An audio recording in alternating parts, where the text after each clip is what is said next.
હાલ સવારમાં કોલગેટ કરતા લોકો માટે એક દુઃખદ સમાચાર સામે આવી રહ્યા છે। સવારે ઉઠતાની સાથે જ તમે પહેલા દાંત સાફ કરો છો અને પછી નાસ્તો કરો છો, અથવા તો તમે પહેલા નાસ્તો કરો છો અને પછી દાંત સાફ કરો છો। શું પહેલા કરો છો એ મહત્વનું છે, કારણ કે ખોટી પદ્ધતિને કારણે તમારા દાંતને નુકસાન થઈ શકે છે। મોટાભાગના લોકો માને છે કે સવારે ઉઠતાની સાથે જ બ્રશ કરવું મહત્વપૂર્ણ છે, જેથી શ્વાસની દુર્ગંધ અને બેક્ટેરિયા દૂર થાય છે। કેટલાક લોકો પહેલા નાસ્તો કરે છે અને પછી દાંત સાફ કરે છે, જેથી તેમના દાંતમાં અટવાયેલા ખોરાકના કણો યોગ્ય રીતે સાફ થઈ જાય। અને ચાલો જાણીએ કે આપણે પહેલા બ્રશ કરવું જોઈએ કે નાસ્તો। તો રાત્રે સૂતા પહેલા અને ત્યાર પછી જ્યારે આપણે સવારે ઉઠીએ છીએ ત્યારે આપણું મોં બેક્ટેરિયાનું ઘર બની જાય છે।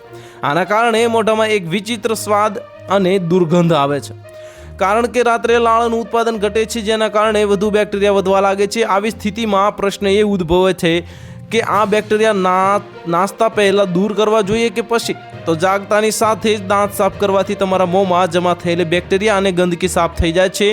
પહેલાં બ્રશ કરવાથી પણ મોંની દુર્ગંધ દૂર થાય છે। તો સવારે ઉઠતાની સાથે જ બ્રશ કરવાથી એસિડિટી ઓછી થાય છે અને મોંનું pH સંતુલન જળવાઈ રહે છે।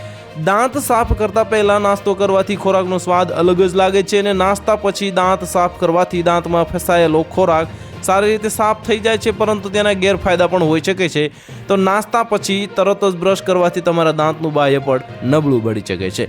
તો હાલ માટે આટલું જ, મળીશું નવી અપડેટ સાથે। જો તમને અમારા વિડીયો પસંદ આવતા હોય તો વિડીયોને લાઇક કરી દેજો, ચેનલને સબસ્ક્રાઇબ કરી બાજુમાં આવેલા બેલ આઇકનને દબાવી દો, જેથી તમને આવા સમાચારની અપડેટ મળતી રહે।